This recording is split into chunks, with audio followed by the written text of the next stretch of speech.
എന്നെ ആന ഒട്ടിച്ചെന്നാൽ ഞാൻ എന്റെ ഭർത്താവ് കൂടെ മീൻ പിടിക്കാൻ പോയി ഈ പറഞ്ഞ കട്ടിലിട്ട് ആന ഇങ്ങനെ തടത്തിൽ നിൽക്കാൻ നമ്മൾ കണ്ടില്ല. നമ്മള് വന്നിഞ്ഞ് കയറി ആന എടുത്ത് ചാടിയതും രണ്ടുപേരും കൂടെ തടഞ്ഞ് താഴെ ചാടി ഞാൻ ഉരുണ്ട് പോയിട്ട് ഞാൻ എണീച്ചിട്ട് വീണ്ടും ഉരുണ്ട് താഴെ കുഴിയിലോട്ട് ഉരുണ്ടുപോയി വീണെന്റെ കാലൊക്കെ കുറെ നാള് പ്ലാസ്റ്ററൊക്കെ ഇട്ടിരുന്നു.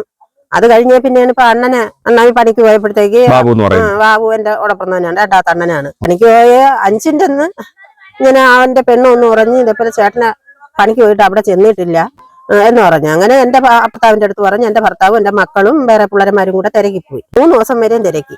8-നാണ് ഈ ബോഡി നമുക്ക് കിട്ടുന്നത്. ചെന്ന് അവരും നോക്കുന്ന സ്ഥലത്തൊന്നും ഇല്ല. അങ്ങനെ നോക്കി ചെന്നപ്പോഴത്തേക്ക് ഇതേപോലെ ആന അടിച്ച് കൊന്നിട്ടേക്കുന്നു. കരിങ്കുറിഞ്ഞി പച്ചയെന്നറ അമ്പലം എന്ന് പറയുന്ന സ്ഥലത്ത് ഒരു ചെറുക്കൻ ആന പിടിച്ച് കൊന്നതുകൊണ്ട് അമ്മക്കൂടെ ഒരു ബസ് വന്നു. അത് കാലത്തും വൈകിട്ടേ ഉള്ളു. അല്ലാതെ ഒരു ബസ്സിലെ ഒരു വണ്ടി വിളിച്ചു വരണമെങ്കിൽ 350 രൂപ നമ്മൾ കൊടുക്കണം.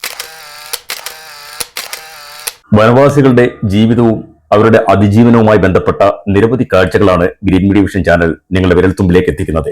ഇന്നും അതുപോലെയുള്ള ഒരു യാത്രയിലാണ്. തിരുവനന്തപുരം ജില്ലയിലെ പെരിങ്ങമലയിലെ ശാസ്താനട വലിയ പീലിക്കോട് എന്ന് പറയുന്ന വനഗ്രാമത്തിലേക്കാണ്.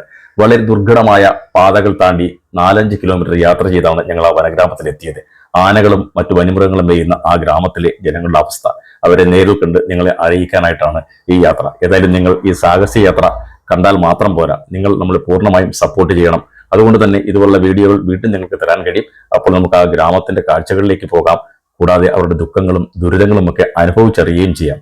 വനഗ്രാമങ്ങൾ എന്നും ദുഃഖങ്ങളുടെയും ദുരിതങ്ങളുടെയും കാഴ്ചകൾ നൽകുന്ന ഇടമാണ്. നമ്മുടെ ഗ്രീൻ മീഡിയ വിഷൻ ചാനൽ ഇങ്ങനെ കാട്ടാനകൾ ഇറങ്ങുന്ന വന്യമൃഗങ്ങൾ ഇറങ്ങുന്ന ഗ്രാമങ്ങളിൽ കൂടി അവരുടെ ദുഃഖങ്ങൾ അറിയാൻ വേണ്ടി യാത്ര ചെയ്യുകയാണ്. അപ്പോൾ നിങ്ങളെല്ലാവരും ചാനലിന് പിന്നാലെ വന്നോടും കാഴ്ചകൾ കാണുക, അഭിപ്രായങ്ങൾ പറയുക. ജീവിതത്തിന്റെ മറ്റൊരു വശം ഉണ്ടെന്ന് നിങ്ങൾ മനസ്സിലാക്കുക. ഇനിയും ഒരുപാട് കാഴ്ചകൾ നിങ്ങളെ തേടിയെത്തും. അപ്പോൾ നമുക്ക് വനഗ്രാമത്തിന്റെ കാഴ്ചകളിലേക്ക് പോകാം. നമസ്കാരം.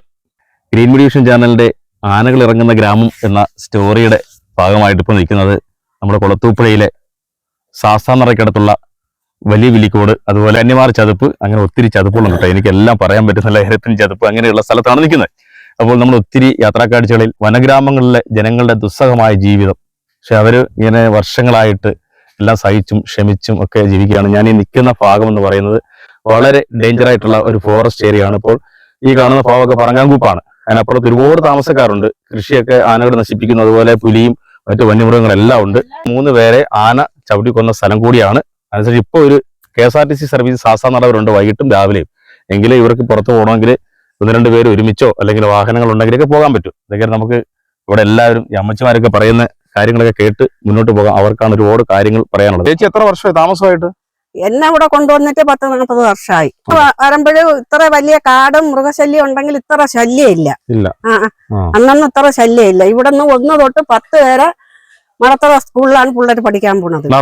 നടന്നാണ് പോണത്. ഇതുവഴിക്ക് നടന്ന് കുന്നുവഴിക്ക് ഇറങ്ങിപ്പോകും. അങ്ങനെ അനിയെന്ന് പറഞ്ഞ ഒരു ചെറുക്കനെ ആന പിടിച്ച് കൊന്നതിന് ശേഷമാണ് ഇവിടെ ബസ്സായത്. രാവിലെ വൈകുന്നേരവും 2 നേരം. ആന വരുന്ന എപ്പോഴെന്ന് വെച്ചാൽ ഏത് സമയം മുണങ്ങളിൽ പകലും കൂടെ ആന കാണുന്നതാണ് ഈ സ്ഥലം. മഴ പിടിക്കുന്ന സമയം ഏത് സമയവും ആന തന്നെ. ആനയും പന്നിയും പ്ലാവും പോത്ത്. ഈ വെള്ളം കുടിക്കാൻ ആനക്ക് ഈ ഭാഗത്ത് എവിടെയും വെള്ളം ഒഴുക്കുണ്ടോ? ഇവിടെയൊക്കെ തോടുണ്ട്.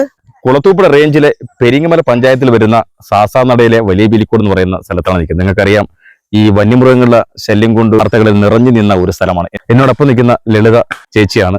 അത് അടുത്ത സുനിത ചേച്ചി. ഞാൻ പറയാൻ കാരണം എന്ന് പറഞ്ഞാൽ ലളിത ചേച്ചിയുടെ മകളാണ് സുനിത. അപ്പോൾ സുനിത ചേച്ചിയുടെ സഹോദരൻ ബാബുച്ചേട്ടൻ 1 വർഷം മുമ്പ് ഇവിടെ ആന ആക്രമിച്ച് കൊല്ലപ്പെട്ടു. പോകുന്ന വഴിക്ക് രാത്രി വനത്തിൽ വെച്ച് ആന ചവിട്ടി കൊല്ലുകയായിരുന്നു. 4-5 ദിവസത്തിന് ശേഷമാണ് മൃതദേഹം കിട്ടിയത്.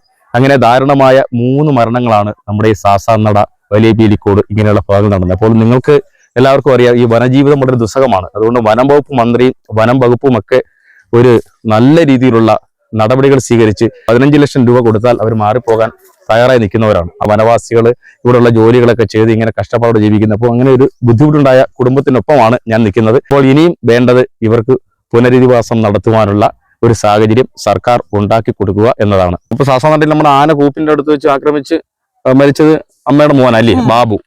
അത് എങ്ങനെയായിരുന്നു സംഭവം? ഇവിടെ ഈ കുന്നിൽ കൂടെ കയറി അപ്പുറത്തിറങ്ങണ അടിപ്പറമ്പെന്ന് പറയുന്ന സ്ഥലമാണ്. അവിടെ അവന്റെ ചിറ്റപ്പൻ താമസമുണ്ട്. ചിറ്റപ്പൻ നാട്ടും കൂടി വയ്ക്കാൻ പോയ പോക്കാണ്. അപ്പോഴാണ് ഈ ആന കൊല്ലുന്നത്. ആരും അറിഞ്ഞില്ലേ? ആരും അറിഞ്ഞില്ല. ഇവൻ ചെല്ലുമെന്ന് പറഞ്ഞ് അവര് കാത്തിരുന്നു. 3 ദിവസമായിട്ടും കാണുന്നില്ല അവനെ. ഓ കാണുന്നില്ല. അത് ശരിയാ. നമ്മള് വീട്ടിൽ നിന്ന് പോയിട്ട് 3 ദിവസമായിട്ടും കാണുന്നില്ല. വീട്ടിൽ നിന്ന് 5 ദിവസമായിട്ട് തിരക്കുന്നത്. നമ്മൾ അവിടെ പോയിട്ട് നമ്മളും തിരക്കിയില്ല. നമ്മളും തിരക്കിയില്ല. അങ്ങനെ അവര് ചെല്ലാത്ത കാര്യം എന്നൊന്നും പറഞ്ഞ് അവര് തിരക്കി വന്ന പോലെ ചെന്നില്ല എന്ന് പറഞ്ഞ്. അങ്ങനെയല്ലേ പിന്നെ ഇങ്ങോട്ട് പോയെന്ന് പറഞ്ഞ് തിരക്കിയത്. തിരക്കിയപ്പോഴല്ലേ ഇങ്ങനെ സംഭവിച്ചു. അപ്പൊ ഈ വിളിച്ച് കോണ്ടാക്ട് ചെയ്യാനുള്ള ഒരു സംവിധാനം ഇല്ലല്ലോ? ഫോണൊന്നും കിട്ടൂല, റേഞ്ച് ഇല്ല. എങ്ങനെയാണ് നമ്മൾ ഈ ബോഡി കാണുന്നത്? അങ്ങനെ കാണാത്തോണ്ട് ഇത് വഴിയല്ലേ പോയത്. അങ്ങനെ ഇവിടെ നിന്ന് പിള്ളേര് തിരക്കി പോയി. ചെന്നപ്പോൾ സംഭവിച്ചു കിടക്കും. എന്റെ പേര് സുനിത. ശാസ്താനട വലിയ വിളിക്കൊടുന്ന സ്ഥലത്താണിത്. ഞങ്ങള് ഇവിടെ താമസിക്കണമെങ്കിൽ ഈ ആന, കരടി, പുലി എല്ലാം ഉള്ള സ്ഥലമാണ് ഇവിടെ. ഞങ്ങൾക്ക് രാത്രി ഉറങ്ങാന്, അങ്ങോട്ടും ഇങ്ങോട്ടും പോവാന്, പിള്ളേരൊക്കെ പുറത്ത് ജോലിക്ക് പോയാൽ അവര് വരുന്നത് വരെ ഞങ്ങൾ ഉറക്കം ഒഴിഞ്ഞിരിക്കും. പിള്ളേർ എത്തിയില്ല എന്നും. ചേച്ചിക്ക് ഭയങ്കര ഒരു അനുഭവം ഉണ്ടായിട്ടുണ്ടല്ലോ? എനിക്ക് അനുഭവം ഉണ്ടായി. എന്നെ ആന ഓട്ടിച്ചതാ. ഞാൻ എന്റെ ഭർത്താവ് കൂടെ മീൻ പിടിക്കാൻ പോയി. ഈ പറഞ്ഞ കാട്ടിലിട്ട് ആന ഇങ്ങനെ തടത്തിൽ നിൽക്കാൻ നമ്മൾ കണ്ടില്ല. നമ്മള് വന്നിഞ്ഞ് കേറി. ആന എടുത്ത് ചാടിയതും രണ്ടുപേരും കൂടെ തടഞ്ഞ താഴെ ചാടി. ഞാൻ ഉരുണ്ടു പോയിട്ട് ഞാൻ എണീച്ചിട്ട് വീണ്ടും ഉരുണ്ട് താഴെ കുഴിയിലോട്ട് ഉരുണ്ടുപോയി. വീണെന്റെ കാലൊക്കെ കുറെ നാള് പ്ലാസ്റ്ററൊക്കെ ഇട്ട് ഇരുന്നു. അത് കഴിഞ്ഞ പിന്നെയാണ് ഇപ്പൊ അണ്ണനെ പണിക്ക് പോയപ്പോഴത്തേക്ക്, ബാബു എന്റെ ഓടൊപ്പം തന്നെയാണ്, രണ്ടാമത്തെ അണ്ണനാണ്. പണിക്ക് പോയ 5ന്റെ അന്ന് ഇങ്ങനെ അവന്റെ പെണ്ണൊന്ന് പറഞ്ഞ് ഇതേപോലെ ചേട്ടനെ പണിക്ക് പോയിട്ട് അവിടെ ചെന്നിട്ടില്ല എന്ന് പറഞ്ഞു. അങ്ങനെ എന്റെ ഭർത്താവിന്റെ അടുത്ത് പറഞ്ഞു. എന്റെ ഭർത്താവും എന്റെ മക്കളും വേറെ പിള്ളേരന്മാരും കൂടെ തിരക്കിപ്പോയി. 3 ദിവസം വരെയും തിരക്കി. 8ന്റെ അന്നാണ് ഈ ബോഡി നമുക്ക് കിട്ടുന്നത്. ചെന്ന് അവരും നോക്കുന്ന സ്ഥലത്തൊന്നും ഇല്ല. അങ്ങനെ നോക്കി ചെന്നപ്പോഴത്തേക്ക് ഇതേപോലെ ആന അടിച്ച് കൊന്നിട്ടേക്കുന്നു. അങ്ങനെ പിന്നെ ഫോറസ്റ്റുകാര് എല്ലാ പോലീസിനെയൊക്കെ അറിയിച്ച് ബോഡി കൊണ്ടുവന്നു. ആ കൊണ്ടുവന്നതിന്റെ 3ന്റെ അന്ന് പിന്നെ മരിപ്പ് വീട്ടിൽ നിന്ന് സാധനം മേടിക്കാൻ എന്റെ മോനും എന്റെ രണ്ടാമത്തെ മോനും എന്റെ ചേട്ടന്റെ മോനും കൂടെ മടത്തറ പോയി സാധനം മേടിക്കാൻ പോയപ്പോഴത്തേക്ക് ആ അമ്പലത്തിന്റെ അപ്പുറത്ത് ഇത്തിരി പച്ചയില് വെള്ളം കിടക്കുന്നുണ്ട്. പച്ചയില് പിള്ളേര് കൂട്ടി ചെന്ന് ആന അടിച്ച് ഇട്ട് അന്ന് അവിടെ നിന്ന് എന്റെ പിള്ളേരും വീണ്. പിന്നെ ഫോറസ്റ്റുകാരെയൊക്കെ വിളിച്ച് അവരാണ് ആശുപത്രി കൊണ്ടുവന്നത്. വീടിന്റെ മുറ്റത്തൊക്കെ ആന വരുമല്ലോ? പിന്നെ എന്റെ വീട്ടിന്റെ മുറ്റത്തൊരു തെങ്ങുകളോ അടയ്ക്കാനങ്ങളോ ഒന്നുമില്ല. രാത്രി എങ്ങനെ ഉറങ്ങും ചേച്ചി? രാത്രി ഉറക്കമാണ്. ആന വരുമ്പോ വരട്ടിയൊക്കെ വീട്ടിൽ പുറത്തിറങ്ങാൻ പറ്റൂല. വളരെ കഷ്ടമാണ്. പിള്ളേര് തന്നെ സ്കൂളിൽ പോയേക്കണം. ഇനിയിപ്പോ 4 മണിയാകുമ്പോ ഇവിടെ നിന്ന് അങ്ങ് വണ്ടി ഒരെണ്ണത്ത് പോയി നിൽക്കണം. പിള്ളേരെ ഇവിടെ ഇത്ര ദിവസത്തെ ഭയങ്കര ആനശല്യമാണ്. അവിടെ പോയി പിള്ളേരെ വിളിച്ച് വലിയവരാണ് കൊണ്ടുവരുന്നത്. ഇവിടെ ഇഷ്ടംപോലെ ആനശല്യം ഉണ്ട്. ശ്യാമള ചേച്ചി ഇവിടെ വലിയ ഇവിടെ തന്നെ താമസം. നമ്മൾ ഒരുപാട് ആൾക്കാരുണ്ട്. എനിക്ക് പഠിത്തമൊന്നുമില്ല. അന്നൊന്നും സ്കൂളിൽ പോവാൻ പറ്റൂല. ഇവിടെ വോട്ടിന് ആൾക്കാർ വരും, വോട്ട് ചോദിക്കും. പിന്നെ അവരെ നമ്മക്ക് കാണാൻ പറ്റത്തില്ല. അടുത്ത വർഷം വീണ്ടും കാണും. എന്നിട്ട് ഈ കരിങ്കുറിഞ്ഞി പച്ചയെന്ന അമ്പലം എന്ന് പറയുന്ന സ്ഥലത്ത് ഒരു ചെറുക്കനെ ആന പിടിച്ച് കൊന്നത് കൊണ്ട് അമ്മക്കൂടെ ഒരു ബസ് വന്നു. അത് കാലത്തും വൈകിട്ടേ ഉള്ളു. അല്ലാതെ ഒരു ബസ്സിലെ ഒരു വണ്ടി വിളിച്ചു വരണമെങ്കിൽ 350 രൂപ നമ്മൾ കൊടുക്കണം. എത്ര വർഷമായിട്ട് താമസിക്കുന്നുണ്ട്? ഞാൻ ഇവിടെ ഉള്ള ജനിച്ചതും വളർന്നതും ഒക്കെ ഇവിടെ ഉള്ളതാണ്. എനിക്ക് 90 വയസ്സായ ഒരു അമ്മയുണ്ട്. അപ്പൊ ഞാനും എന്റെ അമ്മയും മാത്രമേ ഉള്ളൂ. അല്ല നമുക്ക് ജോലി ചെയ്ത് തരാനൊന്നും ആരുമില്ല. അപ്പോഴത്തെ എന്റെ അമ്മേനെയും കൊണ്ട് ഞാൻ നാട്ടിൻപുറത്തൊരു വീട്ടിൽ വാടക പണിയെടുത്താണ് ജീവിക്കുന്നത്. വാടകയ്ക്ക് ഇവിടെ വന്ന് തൊഴിലുറപ്പ് ചെയ്ത് അതിന്റെ പൈസയാണ് നമുക്ക് ജീവിക്കാനുള്ളത്. അപ്പൊ എന്തെന്ന് വെച്ച് കഴിഞ്ഞാൽ ഈ വനത്തിനകത്തുനിന്ന് ഇനിയെങ്കിലും ഉള്ള കുട്ടികളെ പഠിപ്പിക്കാനായിരുന്നാലും പഠിക്കാനായിരുന്നാലും മനുഷ്യനായിട്ട് ബന്ധപ്പെടാനായിരുന്നാലും നമ്മളെ ഈ വനത്തിനകത്തുനിന്ന് രക്ഷപിടിപ്പിക്കാവുമെങ്കിൽ, ഇല്ലാന്നുണ്ടെങ്കിൽ നമ്മൾ ഇതുപോലെ കിടക്കും. നമ്മൾ ആന കൊല്ല എന്തോ ചെയ്യട്ടെ. ഇവിടെ ആന കൊന്നെന്നും പറഞ്ഞുകൊണ്ട് അപ്പോഴും കുറെ മന്ത്രിമാരും സർക്കാരും പാർട്ടിക്കാരും ഇങ്ങോട്ട് വരും, 2 വാക്ക് പറയും. ആ ചെറുക്കൻ ആന കൊന്ന സമയത്ത് എടുക്കാൻ സമ്മതിക്കാത്തതുകൊണ്ടാണ് നമുക്ക് ഇവിടെ ഒരു ബസ് വന്നത്. അല്ലാതെ ഒരു ബസ് നമുക്ക് ഇവിടെ കിട്ടിയിട്ടില്ല. ഇവിടെ കിട്ടാനില്ലായിരുന്നു. അതുപോലെ തന്നെ ഇവിടെ എനിക്ക് കറണ്ട് ഇല്ലായിരുന്നു. കറണ്ട് വെട്ടം ഒന്നുമില്ലായിരുന്നു. ഇപ്പൊ ഉണ്ടെന്ന് വെച്ചാൽ വനത്തിൽ കിടക്കുന്ന മൊത്തം ആൾക്കാർ വോട്ടിന് പോവാതിരുന്നത് കൊണ്ട് ഇവിടെ പിന്നെ ഈ റോഡ് ഇത്ര ശരിയാക്കി തന്ന് ഈ പിന്നെ എനിക്ക് കണ്ടും തന്നു. ഇവിടെ ജീവിക്കാൻ ബുദ്ധിമുട്ടാണ്. നമുക്ക് മറ്റൊരു പണിക്ക് ഇവിടുന്ന് പോകാൻ പറ്റില്ല. ഇവിടെ ആനയുണ്ട്, ഒറ്റയ്ക്ക് നടക്കാൻ പറ്റത്തില്ല. അപ്പൊ എല്ലാം കൊണ്ടും നമ്മൾ ദുഃഖപ്പെട്ട് ഇവിടെ എത്രയോ അംഗങ്ങൾ കഴിയാണ്. ആ വാർത്ത കൊടുത്ത് നമുക്കൊരു ഫലപ്പെടാനുള്ള ഒരു ഇത്, നമ്മളെ കുട്ടികൾക്ക് ഇനിയെങ്കിലും പഠിക്കാനും മനുഷ്യനായിട്ട് തിരിച്ചറിവ് പഠിക്കാനായിട്ടുള്ള ഒരു വഴി നമുക്ക് കണ്ടെത്തണമെങ്കിൽ കന്നിമാർ ചതുപ്പ്. ആന എപ്പോഴും ഉണ്ടോ? ആന വരും. ഇങ്ങനെ നമ്മൾ നോക്കിയിരിക്കുമ്പോഴാണ് ആന ഇങ്ങനെ പോണത്. ബൗണ്ടറി കൂടി ഈ സമയത്തൊക്കെ പോകും. പ്രത്യേകിച്ച് സമയമൊന്നുമില്ല.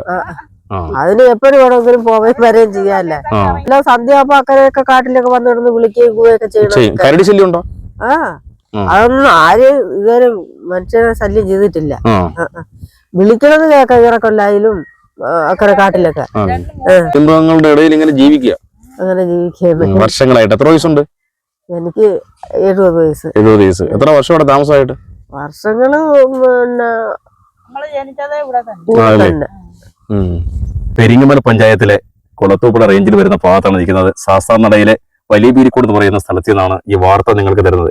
ഇങ്ങനെ അതിസാഹസികമായും ഒക്കെ യാത്ര ചെയ്ത് നമ്മുടെ പ്രേക്ഷകരിലേക്ക് നമ്മൾ ഒരുപാട് വാർത്തകൾ എത്തിക്കുന്നുണ്ട്. നിങ്ങൾ ഇതുപോലെയുള്ള സ്ഥലങ്ങളിലൊക്കെ വന്ന് ഈ ദുഃഖങ്ങളും ദുരിതങ്ങളും ഒക്കെ ഒന്ന് കാണേണ്ടതാണ്. പക്ഷെ ഞങ്ങൾ തരുന്നത് കൊണ്ട് മാത്രമാണ് നിങ്ങൾ വീഡിയോ കാണുന്നത് അറിയാം.